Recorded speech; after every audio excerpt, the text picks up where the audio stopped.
ایک ایسی کراماتی تابوت جسے حاصل کرنے والا دنیا فتح کر سکتا ہے۔ وہ تابوت جس کی تلاش میں آج تک یہودیوں نے ہزاروں مقامات کھود ڈالے۔ اس تابوت میں ایسی کیا چیز رکھی ہے؟ یہ تابوت تاریخ میں کس کے پاس تھی اور اسے قیامت سے قبل کون حاصل کرے گا؟ ہم آج دنیا کی سب سے کرسماتی صندوق تابوت سکینہ کے متعلق جانیں گے۔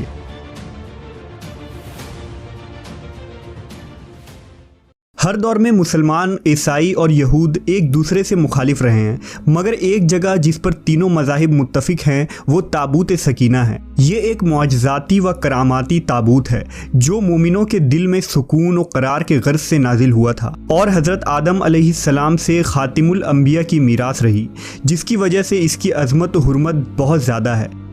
اس صندوق کو تابوت سکینہ اس لیے کہا گیا کیونکہ اس تابوت کے ذریعہ لوگوں کے دلوں میں تسلی، اطمینان اور سکون حاصل ہوتی تھی، لہٰذا اس سکون کی وجہ سے اس تابوت کا نام تابوت سکینہ ہے۔ انگریزی میں اسے دی آرک آف کووننٹ سے ترجمہ کیا گیا ہے۔ روایتوں کے مطابق یہ صندوق حضرت آدم علیہ السلام پر نازل ہوا تھا، جو شمشاد کی لکڑی سے بنا ایک بھاری صندوق تھا۔ اسے آپ جنت سے اپنے ساتھ اس دنیا میں لے کر آئے تھے اور وفات تک یہ حضرت آدم علیہ السلام کے پاس ہی رہا۔ جب حضرت آدم کی وفات کا وقت آیا تو آپ نے اس صندوق کو اپنے جانشین بیٹے حضرت شیث علیہ السلام کو دے دی۔ اس طرح یہ تابوت بنی شیث میں منتقل ہوتا رہا، یہاں تک کہ یہ حضرت یعقوب علیہ السلام تک پہنچا۔ پھر یہ تابوت بنی اسرائیل کی ملکیت ہو گئی اور حضرت موسیٰ علیہ السلام کے پاس آ گئی۔ حضرت موسیٰ علیہ السلام نے برسوں صحرائے سینا میں پھرنے کے بعد اپنی قوم کے لیے ایک عبادت کا خیمہ بنایا۔ اس خیمے میں ایک چھوٹی سی جگہ بنائی گئی جہاں آپ نے تابوت سکینہ کو رکھ دیا تھا۔ بعد میں اسی جگہ حضرت داؤد علیہ السلام اور حضرت سلیمان علیہ السلام نے ایک عظیم الشان عبادت گاہ کی تعمیر کروائی، جہاں تابوت رکھنے کے لیے ایک عمارت بنوائی گئی جسے ہیکل کا نام دیا گیا۔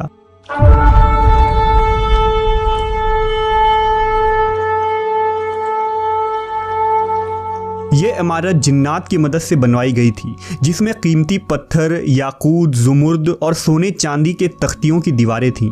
اس ہیکل میں چمک اور روشنی اس قدر تھی کہ رات میں بھی روشنی کی ضرورت نہ پڑتی تھی۔ جس خاص کمرے میں تابوت کو رکھا جاتا تھا اس کا نام القدس تھا۔ سوال یہ اٹھتا ہے کہ اس تابوت میں آخر ایسا کیا تھا کہ بنی اسرائیل اسے مقدس تصور کرتے تھے؟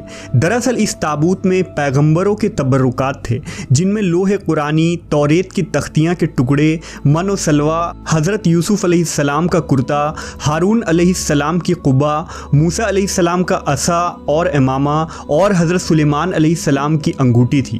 اس کے علاوہ بھی بہت سارے پیغمبروں کے صورتوں کے حلیے بنے ہوئے تھے۔ یہ صندوق بنی اسرائیل کے لیے نہایت ہی مقدس اور بابرکت تھی۔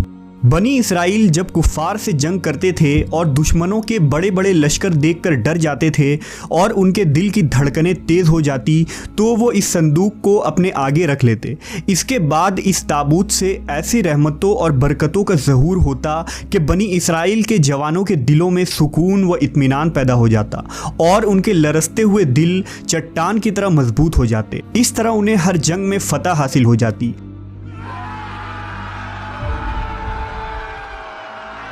اس کے علاوہ جب کبھی بنی اسرائیل پر کوئی مشکل یا مصیبت آتی تو وہ اس صندوق کو اپنے آگے رکھ کر اسے وسیلہ بناتے اور خدا سے دعائیں کرتے تو ان کی دعائیں قبول ہو جایا کرتی تھی اور ہر آفت ٹل جاتی تھی۔ اور جب تک یہ صندوق اسرائیلیوں کے پاس رہا وہ دوسرے اقوام پر غالب رہے۔ مختصر یہ کہ یہ تابوت بنی اسرائیل کے لیے عروج اور برکتوں کا سبب بنا۔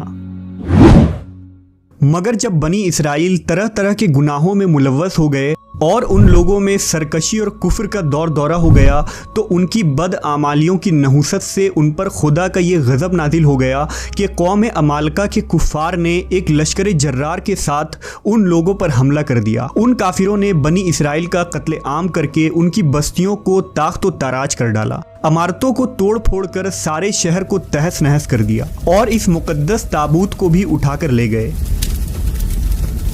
انہوں نے اس مقدس صندوق کو نجاستوں کے کوڑے خانہ میں پھینک دیا۔ لیکن اس بے ادبی کا قوم عمالقہ پر یہ وبال پڑا کہ یہ لوگ طرح طرح کی بیماریوں اور بلاؤں میں مبتلا کر دیے گئے، لہٰذا قوم عمالقہ کے 5 شہر بالکل برباد اور ویران ہو گئے اور ان میں طرح طرح کی بیماریاں پھیل گئی۔ لہٰذا ان کافروں کو یقین ہو گیا کہ اس صندوق کی بے ادبی کا عذاب ان پر پڑ گیا ہے، تو ان کافروں کی آنکھیں کھل گئیں۔ لہٰذا ان لوگوں نے اس مقدس صندوق کو ایک بیل گاڑی پر لاد کر بیلوں کو بنی اسرائیل کی بستیوں کی طرف ہانک دیا۔ پھر اللہ تعالیٰ نے 4 فرشتوں کو مقرر فرما دیا جو اس مبارک صندوق کو بنی اسرائیل کے نبی حضرت شموئیل علیہ السلام کی خدمت میں لائے۔ اس طرح پھر بنی اسرائیل کی کھوئی ہوئی نعمت دوبارہ ان کو مل گئی۔ جیسے ہی یہ تابوت بنی اسرائیل میں دوبارہ واپس آئی، ان کی کھوئی ہوئی وقار پھر سے واپس لوٹ آئی۔ قرآن مجید میں اللہ تعالیٰ نے سورہ بقرہ میں اس واقعے کا ذکر کچھ اس طرح کیا ہے، اور ان سے ان کے نبی نے فرمایا کہ اس کی بادشاہی کی نشانی یہ ہے کہ تمہارے پاس وہ صندوق آ جائے جس میں تمہارے رب کی طرف سے دلوں کا چین ہے اور کچھ بچی ہوئی چیزیں ہیں اور معزز موسیٰ و ہارون کی ترکہ ہیں، اسے فرشتے اٹھائے ہوئے لائیں گے، بے شک اس میں بڑی نشانی ہے تمہارے لیے اگر ایمان رکھتے ہو۔ لیکن یہودی قوم ایسی سرکش قوم تھی کہ وہ ہر زمانے میں کسی نہ کسی برائی میں مبتلا ہو جاتے تھے، لہٰذا جب ان میں دوبارہ کفر و شرک عام ہوا تو اللہ کی طرف سے بادشاہ بخت نصر ان پر قہر بن کر نازل ہوا۔ بخت نصر نے یروشلم پر حملہ کر دیا اور اس شہر کو مکمل طور پر تباہ کر ڈالا، اس کو آگ لگا دی اور 5 سے 6 لاکھ یہودی کو قتل عام کیا گیا۔ ان تباہیوں کے نتیجے میں تابوت سکینہ کہیں غائب ہو گیا اور آج تک اس کا کوئی نشان نہیں ملا۔ یہودی مذہب سے تعلق رکھنے والے ماہرین آثار قدیمہ اس کی تلاش میں آج بھی سرگرداں ہیں تاکہ اس کو ڈھونڈ کر وہ اپنی اسی روحانیت کو واپس پا سکے جو کبھی ان کو عطا کی گئی تھی۔ تابوت سکینہ آج کہاں ہیں، اس کے متعلق ماہرین آثار اور محققین کے مختلف رائے ملتے ہیں اور الگ الگ قیاس آرائیاں کی جاتی ہیں۔ بعض کہتے ہیں کہ بخت نصر کے حملے کے بعد اس تابوت کو افریقہ لے جایا گیا تھا اور وہاں ایتھوپیا کے ایک چرچ میں اسے رکھ دیا گیا جہاں وہ آج بھی موجود ہے۔ کچھ لوگوں نے لکھا کہ جاپان کے پہاڑیوں میں کسی بادشاہ نے اس تابوت کو دفن کروا دیا تھا۔ مشہور آرکیولوجسٹ ران وائٹ کا کہنا ہے کہ یہ مشرقی وسطیٰ یعنی عرب ملک میں کہیں موجود ہے، جبکہ ایک تھیوری کے مطابق اس وقت یہ صندوق حضرت سلیمان علیہ السلام کے محل میں کہیں دفن ہے جو فلسطین میں آج بھی گم ہے، جس کی تلاش یہودی کافی عرصے سے کر رہے ہیں۔ اس محل کی بنیادوں کو آج بھی ڈھونڈنے کی کوشش جاری ہے جسے ہیکل سلیمانی کہتے ہیں۔ دوسری طرف مسلم علماء اور محققین کے بھی بہت سارے آراء ملتے ہیں۔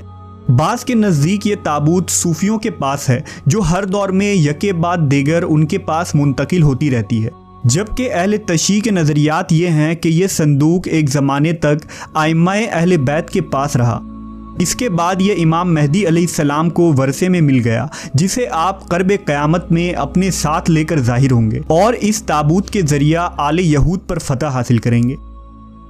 بہرحال یہ نظریات صرف قیاس پر مبنی ہے۔ دراصل یہ صندوق کہاں ہے اس کا صحیح علم صرف اللہ تبارک و تعالیٰ کو ہی ہے، لیکن یہ بات حتمی ہے کہ جس دن تابوت سکینہ دنیا پر ظاہر ہوگی اس دن شاید قوموں کی تاریخ بدل جائے گی اور جس قوم کے ہاتھ یہ تابوت آئے گی وہ تمام اقوام پر غالب ہوگی۔